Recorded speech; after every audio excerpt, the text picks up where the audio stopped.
প্রিয় সুধী, আসসালামু আলাইকুম। কাছে কিংবা দূরে, দেশ কিংবা প্রবাসী যারা দেখছেন বা পরবর্তীতে দেখবেন, আপনাদের সবাইকে জানাচ্ছি সাতক দুয়ারা ফেসবুক নিউজ পেজের পক্ষ থেকে আন্তরিক শুভেচ্ছা এবং অভিনন্দন। প্রিয় সুধী, আমরা ইতিমধ্যে আপনাদের সামনে যে রাস্তাটি তুলে ধরেছি সেটি হচ্ছে সুনামগঞ্জ জেলার দোয়ারাবাজার উপজেলার ব্রিটিশ সড়কের বাঙ্গা 3 কিলোমিটার রাস্তা এখন মরণফাঁদ নামে পরিচিত।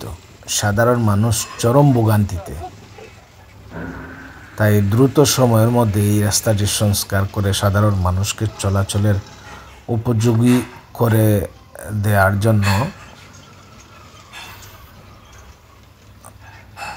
উদারত আহ্বান জানাচ্ছি উপজেলা নির্বাহী ম্যাজিস্ট্রেট সহ স্থানীয় সরকার মন্ত্রণালয়ের প্রতি উদারত আহ্বান জানাচ্ছি এবং এই এলাকার পথচারীদেরই একটাই দাবি, তারা চান যাতে এই রাস্তাটি তাদের চলাচলের উপযোগী করে দেওয়া হয়। আমরা আপনাদের সামনে আজকে ভিডিওটি তুলে ধরলাম।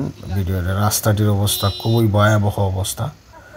আপনারা সবাই আপনাদের সুন্দর মতামত আমাদের কমেন্ট বক্সে জানাবেন এবং আমাদের আজকের এই ভিডিওটি লাইক, শেয়ার, কমেন্ট করে অন্যকে দেখার সুযোগ করে দিবেন এবং বেশি বেশি করে শেয়ার দিয়ে এই ভিডিওটি ছড়িয়ে দিন। ধন্যবাদ সবাইকে।